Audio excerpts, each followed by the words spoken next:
and welcome back to my film and TV channel. Hope you're all staying safe and well. And our last look for this season, anyway, season 18 at The Apprentice. Yes, and please, spoiler alerts, guys. I will I will mention who won this throughout this, so please make sure you watch the thing before you've had a quick look at my views. And it's great to hear your views as well. Interesting, a bit of a conspiracy theory with this one, which didn't pan out in the end, but I think there's probably reasons for that, in fairness. So it was, of course, Series 18 for year 2024, wasn't it? I believe he signed up, Lord Sugar signed up for at least another one, if not, and he wants to do even more. So even though a lot of people have commented it's not been that great this season, I think the winner at least has been fairly consistent, has been up in my top 4 or 5 throughout the process. So sort of all's well that ends well.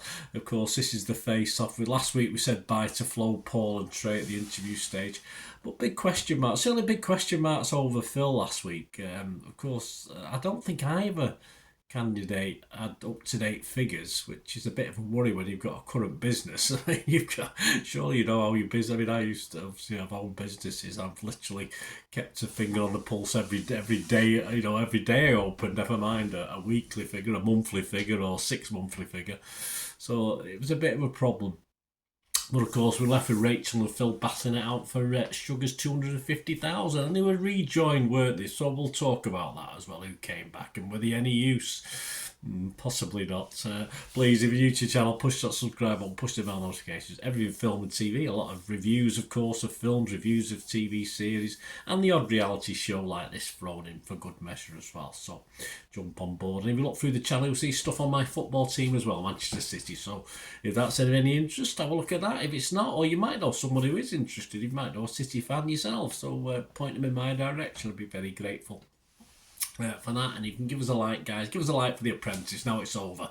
We've got rid of it for another year. We'll look forward to 2025. Flipping heck, I'm getting older. There we go.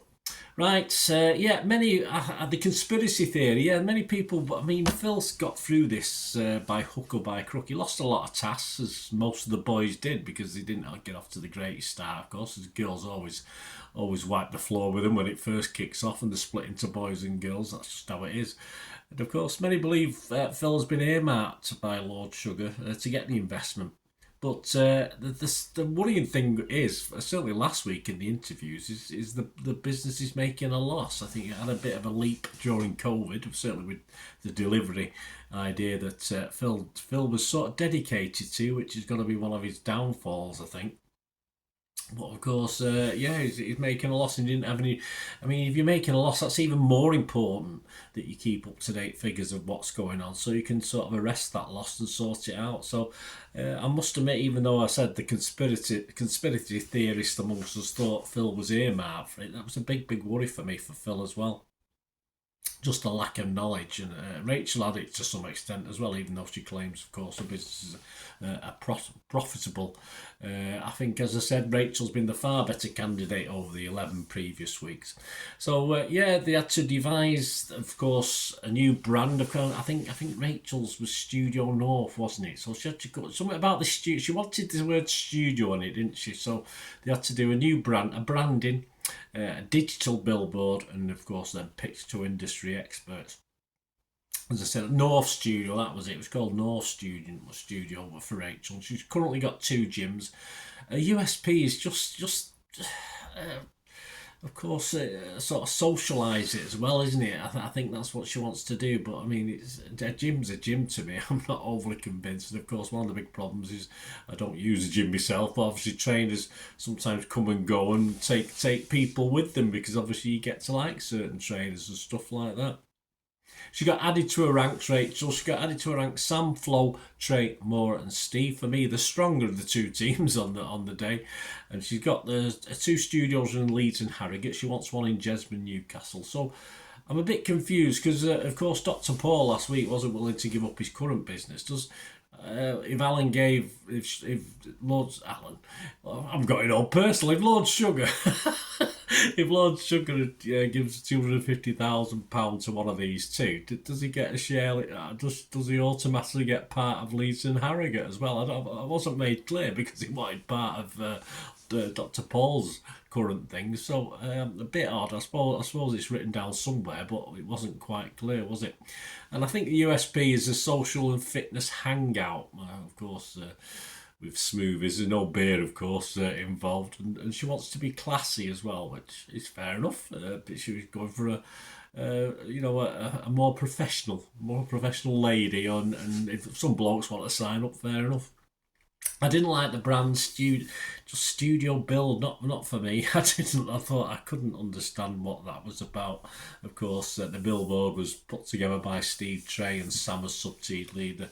Rachel liked the billboard. I thought it was all right. I've seen worse. Lord Sugar didn't like the towel being thrown at the end, but I thought that was all right. It was just the brand name I was worried about. And presentation-wise, they both did well. Rachel did very well. Lots of nods from the crowd as she was talking, and she did well with the questions. And I think the specialists like her. I mean, part of this sort of thing is liking the person as well, and I think she did really well on it.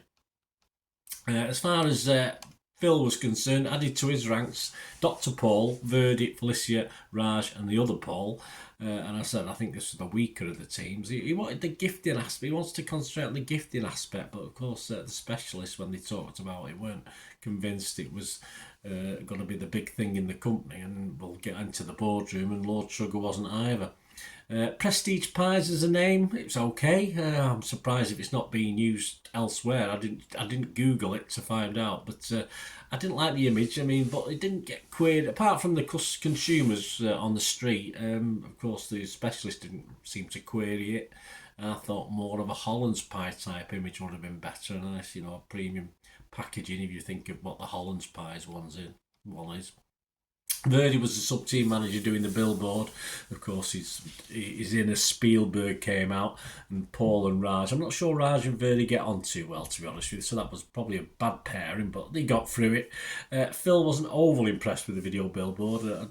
I don't particularly blame him. We wanted more on the pie, yeah. We concentrate on the pie, the actual pie rather than the Paul strolling on like a clown and Verdi smelling it and being in heaven. It didn't work for me particularly.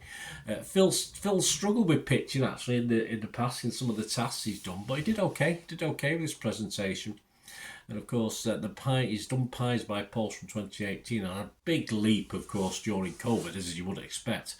But I think it's about 10% of his business now. And he did okay with the questions, yeah. Overall, he did a good job, and the specialists weren't too negative either. So they were certainly both still in the running from what we saw. And I think overall, both did very, very well. Both do currently have a business, so both knew what they were talking about. If you start something from scratch, it's probably can be easier because it's a clean slate, but obviously if you know what you're talking about, you've got a chance, especially when you're presenting to professionals, which is what they did. Of course, we went into the boardroom. Phil, look, everyone seemed to like his pies, so that's a good thing. Lord Sugar liked his pies. Everybody commenting liked his pies.